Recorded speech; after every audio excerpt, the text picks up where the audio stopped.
Today, in this interview, we have Alessia Paolini, who is a soprano, and she will talk to us about how we can use our voice to produce beautiful sounds. But Alessia, so tell us a little bit about yourself.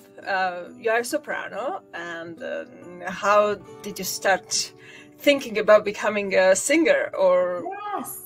And how did I end up in Buffalo, New York? How? The same way you did, because that's what like people normally ask me. Why are you here?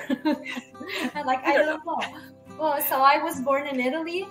My father is American. So I grew up speaking English and Italian, which was a great gift for me, I believe. And my dad, who raised me, he is a double bass player. He played in an orchestra all his life. He's retired. And my mother is, she used to play instruments. So she used to play the saxophone. So I grew up in a very musical environment. And I'm sure that that was what, in the end, made me choose music for my life. Yeah. I did all my studies in Italy. I started with piano when I was 4 years old. And then when I entered high school, I was really sick of playing piano because it was a lot of practice, right? Yes. And I didn't want to do it. It was like classical studies at high school were hard, Greek, Latin. I just couldn't do it. And so I wanted to quit piano. And my mom told me, you are not allowed to quit music. Right. Whereas my father, who is the professional musician, was more like, oh yeah, you can do whatever you want. Maybe you want to be a doctor or a lawyer, that would be. But my mother, well, she wouldn't listen to any reason. So she told me pick something else, but keep playing an instrument or something. So I decided to choose voice because I thought it would be easier. Yeah. And the rest is just like. I think with voice you don't really have to buy an instrument. You still have your instrument inside yourself, so you don't have that extra expense to buy a new instrument, right? Switching from piano to violoncello or from piano to violin, that might be difficult, but piano to voice, it's pretty easy, right? It is, from a point for sure it is. As you said, you don't have to invest any money on an instrument, but on the other side, you are your instrument. So it's not that, one day I can decide, let me put my vocal folds in a box and go and, have fun and scream all night, because then the next day I will pay the consequences. So you carry your instrument with you. And that's something that, of course, affects a singer's life. And I'm sure our lifestyle. So you studied in Italy. You then graduated with a master degree in voice in Italy, and so first, So I first I graduated in piano. I did what in Italy is called diploma. Yes. So it was a 10-year program. In the meanwhile, I was studying voice at the Conservatory, and so I got my would you call it a bachelor, the diploma? Yes, in 2013. And then I got a master's in 2015. I got my master's in chamber music, voice, but more restricted to art songs and voice and piano repertoire. Right. And then I moved to the United States and I pursued a master's in voice performance. Yeah. And I graduated in 2018. Yeah, awesome. So now, I would like you to talk to us a little bit about how we can use our voice better.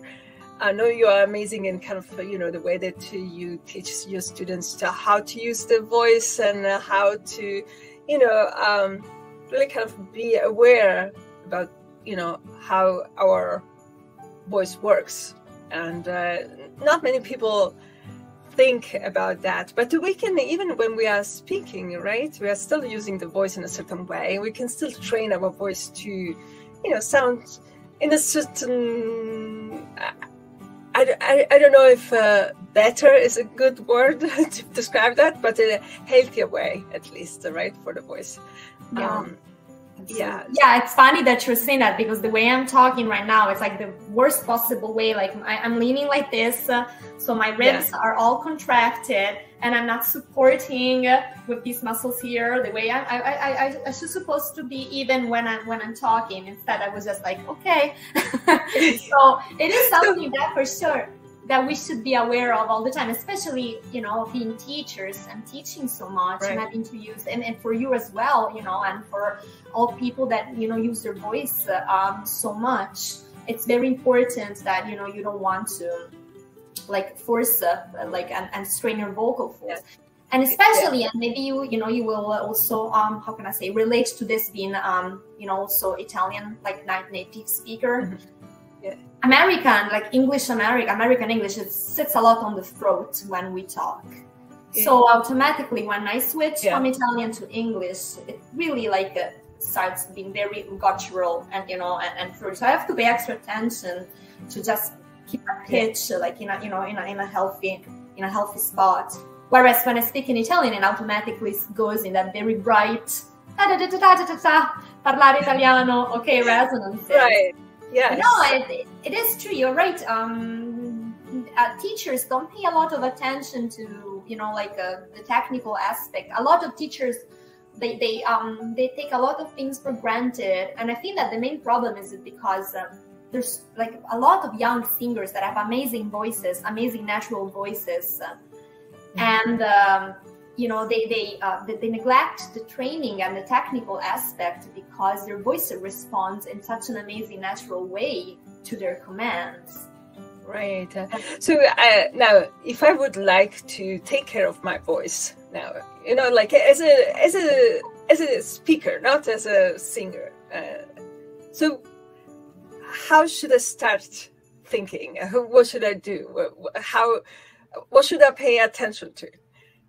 Well, for sure, like your lifestyle, you know, keep your vocal folds hydrated. Hydration is a huge aspect. That, yeah, I notice you always have a bottle of water with you. Yes. And it is water. Or, you know, non-caffeinated, non-sugary drinks. Like coffee is not hydration. So because you see, you know, a lot of people carrying these giant jugs of like, you know, Starbucks. That doesn't keep you hydrated. It's actually the opposite. Alcohol and caffeine, they hydrate. So you're supposed to drink the same equivalent of water after you drink like a cup of coffee. You should like immediately integrate with the same amount of water. And tea, being caffeinated, is the same. Tea is very good for you, but it's still a caffeinated beverage. So you want to make sure you hydrate yourself with water or a decaffeinated beverage. But no Gatorade. No, you know, no all those, like no fruit juices. Actually, that's, you know, bad for the acidity in the throat. So yeah, like for a singer, like and a speaker, to protect your vocal fold, you never want to abuse your voice. Try to avoid talking very loud. And if you are always talking in a very loud environment, I would suggest you use some sort of amplification, like a microphone. A lot of, you know, I get very tired of like speaking in loud environments. I still haven't figured out a way to keep my voice healthy. I can teach really for hours and then sing, but then I go to a wedding, let's say, and I have to talk to people, and the next day I can tell that my voice was very tired. So avoid that kind of abuse. And then, of course, singers will know how to, you know, like speak in a better, you know, find the right resonance and use a diaphragmatic breathing when they speak. But for, you know, normal people, I feel, you know, that they don't have like a vocal training, I would say that, you know, a healthy lifestyle is definitely the best for your vocal folds. Their muscles, never forget their muscles. They can, you know, get overtired, and so you want to take care of them.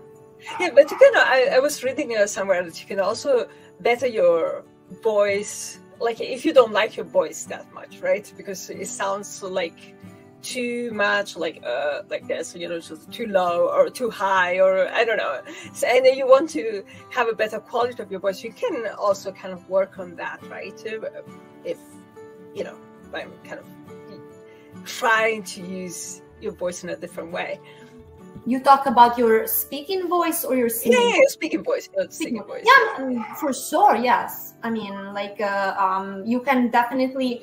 So let's say that I am talking right now on a C4, okay, around that range here. That would be maybe like, and you know, right now I feel that I'm using quite a low pitch of my voice. I can already, you know, like switch it up like a second, and then I can, you know, like thinking of maybe talking on an E, and so then I am like changing the place where my voice resonates in my face. So I'm thinking of a more frontal, what in Italy we call the maschera, the mask, and, you know, lift the soft palate and make more space inside of the palate, and that already changes the pitch and changes the projection of the voice. But then I go back and talking like that, and you can have, there's so many. I am not like a specialist for sure, but I mean, I know there's like so much work that can be done with speech therapy for sure, and there's like people that are, you know, that teach it, and they have like a certified people that you know, as a job. And so, and then if I would really kind of want to now, instead of speaking, I would like really to start singing. So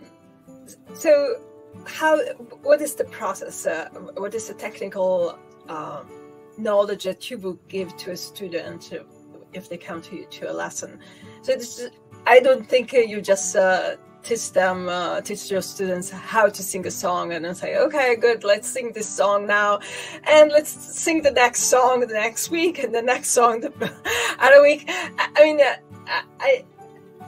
I think that a voice like is an instrument. So like I teach piano, and I teach how to move the fingers on the piano, how to really kind of relax your arm, how to sit the piano, and all those things are important, right? Not just the piece. I think that it is the same for singers.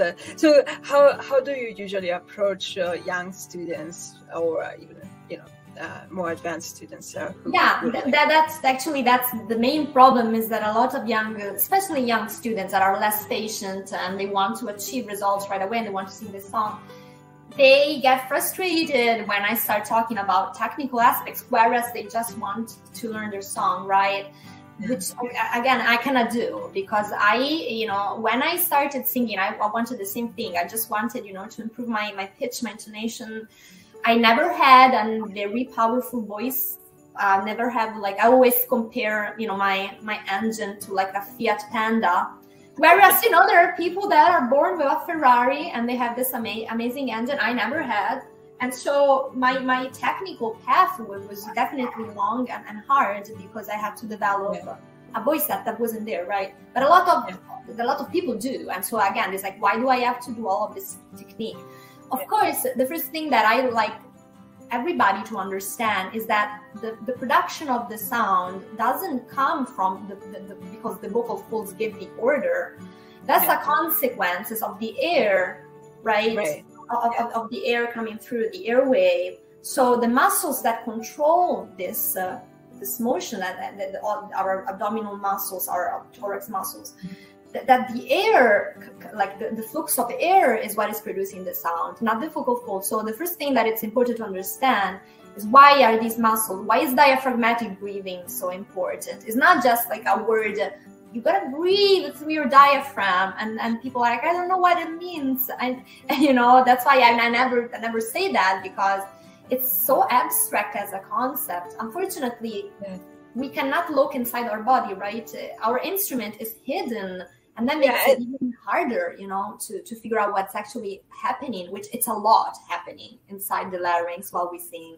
Right, and you cannot even show. I mean, you can explain, you can try to let people understand, or let your students understand what is that you are expecting them to do. You cannot really show what's happening or how to do that, because they have to understand that somehow in themselves, right? And that's a difficult. I think that's a difficult part of you know, teaching voice, because you are talking about something that is sort of invisible. You know, you can hear it, but you don't see it. You might feel it, but explaining a feeling is a little bit different than seeing. Absolutely. Yeah, right. Yeah, you can definitely. There's a lot of videos on YouTube where you can actually see the vocal folds from like a scope, the one that the ENT would put in the nose. So there's ways to show what's like actively happening in your throat. But I think that for any instrument, but especially for voice, find a good visual image or an analogy of something that you can relate to what's happening inside of your body. It's really important. I like, I use this example a lot. It's hard for students to understand when you say, oh, keep the air spinning, right? Don't let the air so I always like to think about, the pot of boiling water. So you want to be sure that the water keeps boiling at a constant level. And what is responsible for that? The stove, the flame, right? Yes. So that's your breath support. There's a lot of exercises that you can do by blowing air with a straw inside like a glass of water. That will also give you the actual feeling of what air spinning is. I think that's something really important to understand is what's happening with this muscle working together. So analogies for sure are something that I use a lot, and I think even the flute players, so they use the same kind of technique to keep the air into the flute going, right? I had some colleagues in the past that were talking about how they were training to keep the air in the flute, over and over again, so they don't run out of air, too early.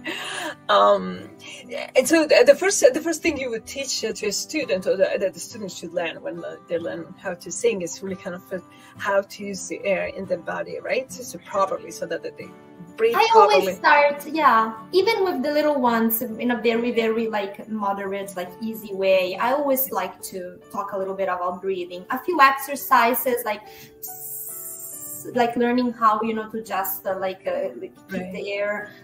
Yes, it's like a flat tire, just a very small stream of air coming through your lips while you feel what's happening in your abdomen and in your diaphragm, this muscle right here that is lifting and going down. That's something that I don't exaggerate with it, because again, it's a lot to process. So I do a little bit of that, and then I already switch to warm-ups. For me, it's really even more important than the song is the technical aspects of vocalizes, warm-ups, with different patterns, with different vowels. So, first I explain the breathing, then I move into maybe a lip trill, right? To just easy way, not easy for everybody, but for a lot of people, it's a good way to start producing a sound without the trauma of actually singing like a vowel. And then I move to the vowel, but I always try to incorporate repertoire from the very first lesson. You also want, even as a pianist, right? You always want at the end of the lesson the student to be able to play something even easy, to feel accomplished. So the same goes for voice. And as much as I'm not a huge fan of some pop repertoire that a lot of students love, I always try to make them choose the song at the beginning if they want to. So sometimes I would be like, okay, let's sing this, song by Adele. Wasn't my first choice. Of course, I mean, amazing, beautiful songs, but I'm classically trained, so I would, of course, I would always hope that they would want to study classical repertoire. Yeah, but I think for many students, it is almost impossible to pick something from a classical repertoire because they don't know it. They don't listen to it. So it is a little bit kind of not their first choice, because it's not something they're listening to. And obviously the first idea about singing is the pop singer who's there in front of me all the time, and I'm listening to this singer over and over and over again, the radio every day. So that's a problem with the young students, the younger students that don't get exposed early enough to classical music, so they really kind of pick and choose, that kind of repertoire, even if they would like to. What do you how would you suggest, you know, what age would you suggest people to start thinking if I would have a kid who would like, who's singing all the time? Like, what is the kind of, what age would you suggest to start lessons? No, that's a good question. I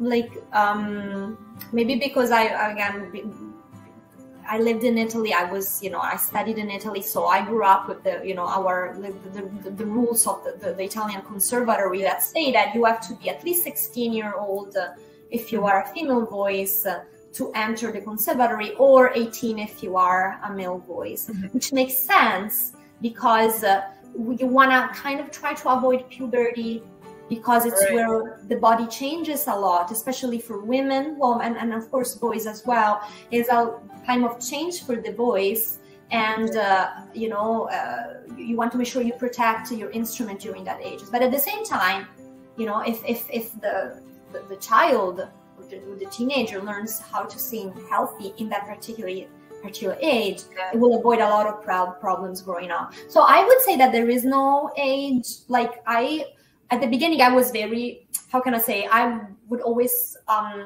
tell the parents, let's wait a few more years. Now I don't anymore. I really literally teach my youngest 6-year-old, my oldest is 50, and I don't, I really don't think there's an age that, you know, you shouldn't be start singing at. There's repertoire that you shouldn't be singing. I wouldn't teach classical repertoire. I wouldn't sing, of course, I would not teach an operatic aria to a 12-year-old. So I would start probably with musical theater, which is, you know, like, it's a kind, gets closer to the kind of breathing technique that operatic singer use. It's much higher. It's more like sitting here in the thorax, whereas operatic voice technique, breath support technique sits lower in the body. Right. So, and I think also the rules for the conservatory in Italy were there just because the conservatory is for opera singers or chamber music, you know, classical music, and that kind of repertoire is really not thought to be for children, right? And I think that was the main reason, and also because once you enter the conservatory, you have a certain type of curriculum to accomplish at the end of the year, and that it is not possible to do that if you are, you know, under a certain age, just because of the type of voice that is required for that type of curriculum, or for that type of syllabus that they had in the past. But when I taught in Germany, there were a lot of folk songs, for example, which were only they only had 3 different notes, and then you have the minor third, and then the note above the third, and that was it, right? And those type of songs are songs that in Germany teachers were teaching to, you know, 3 to 5 years old. But this is something very simple that you can, you know, they call that the roof thirds, the calling third, you know, the minor third, and it's kind of a da da da da da da da da da da da da. That's very, very simple to do, right? And I think in those cases, for this type of repertoire, you can even teach, you know, very young kids how to sing and how to use the voice properly. I think a conservatory was not, you know, in the conservatory they weren't thinking about really kind of educating young children to sing. No, absolutely not. Yeah, which is something that I think is missing in Italy, because you really don't have that. You know, they really don't teach voice in middle school. They don't teach voice in high school. I mean, they do, but I also think though that especially here in the United States, I see like high school students, they sing way too much, like especially the ones that choose like voice as an elective subject, that they have the chorus like you know, several times a week, then they sing in the musical. Then I think that's you know, and sometimes they don't have the, you know, the right training for that, and then they are, you know, off to college when they turn 18, and they are ready, you know, have to prepare this repertoire that includes a lot of arias. So I think it's very important, like for the young student to understand that like the vocal life of a singer is like a marathon. You have to make it to the end. It's a very long marathon, so you cannot sprint at the beginning and then you're gonna get tired and not make it to the end. It's something that's, you know, and the voice keeps changing, evolving together with the body. So that's certainly a very difficult instrument. I wouldn't have never thought when I started singing that it would be like that. You thought piano was difficult, right? And I thought yes, and I still, yeah, it's very different, because I came from, you know, like being a pianist, which meant practicing, you know, 8-9 hours a day when I was, you know, preparing my diploma, from, you know, not practicing more than 1 hour a day when I'm singing, because it's almost like a physical workout. Right. So you are, of course, you are trained, you know, to be able to sing a whole opera, but at the end of the day, even in a whole opera, what a character doesn't really sing overall more than what, 50 minutes if you put all the pieces together. So it's definitely a different kind of like intensity workout from piano. Yes. Well, in you practice the piano so many hours, because really kind of you have to remember the pieces, and you really have to memorize all the notes, and you have to make sure that everything sounds perfectly okay at any point, at any time, no matter how tired you are. So that's why we train that much, right? Not so much to learn the piece, and but on the other hand, for voice, you can't really kind of sing that much, right? Because then you would ruin your voice at that point. Yeah. So Alessia, you are still studying, right? You're still kind of improving yourself, which is like, you know, what everybody should actually do, right? So we're never done with improving ourselves and getting to the next level. And so what are your goals for the future? Wow, gosh, that's that's quite the question. Well, definitely one of my goals is to pursue a doctorate, which right now is a project on pause, because I'm, you know, like I have a job here in Buffalo. The pandemic, of course, you know, like it's a big, like, you know, it was a huge thing in all our lives. And you know, of course, when you decide to start a path like that, you have to be willing to leave and, you know, go far away. So it's something that I haven't given up to. It's my teacher, you know, she insists a lot that I should do it, and you know, you should, yes. And she's right. She's just only for the sake of having the title before your name, like even just for that. I guess, yeah. I also have like a, you know, like a job with, you know, a full-time job with benefits. That's also, of course, that would be ideal. Yes. But, and I'm not. I don't have the New York State certificate to teach in public schools, and I'm not really thinking about it right now. It's not the how can I say, the path I want to take right now. So, and of course, you know, it would be nice to perform more, for sure. Yeah. Again, COVID was horrible from this point of view, because it put a really huge break to, you know, like my performance activity, and now it's very hard to, you know, ease into the process again. So, but the doctorate, it's definitely something I've been thinking for, and I think it would give me a great satisfaction. As you said, I don't think it. Yeah, maybe it's even to have the just for that. But you know, I think from my own point of view, you really feel like you have accomplished a lot by kind of finishing a doctorate degree, and not because of the title, but because of the hard work that you have to put into whatever kind of dissertation or kind of whatever kind of your curriculum would require you to do. But it also gives you the credentials to be entitled to say something, to say to others your opinion, and to say, well, you know, I think that this should be done that way. And then you know, you might say that right now, and then you might be right, but then people might still doubt you. And then if you have the daughter title before your name, right, daughter Alessia Paolini, nobody would doubt you because they will know that you know what you're talking about. Well, right? Which is, you know, which is good from a point, but on the other hand, it like I know allows people that maybe got a doctorate, you know, and you know, somehow, and you know, they think their opinions are valuable even if they're not. I think that, you know, but you're definitely right, because especially for voice, you know, it's a DMA normally prepares singers for a career in teaching.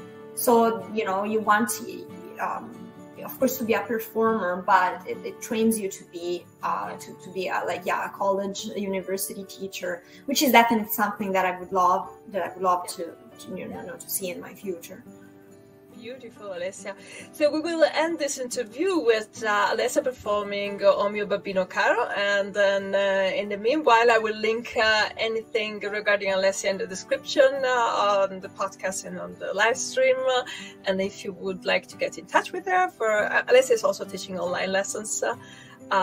Right? So, yes, so from all over the world, please get in touch with Alessia if you would like to have her as a teacher. She's amazing as a teacher. So, and now we will listen to O mio babbino caro, and I will say goodbye to Alessia for now. Thank you so much. Thanks for having me, Antonella.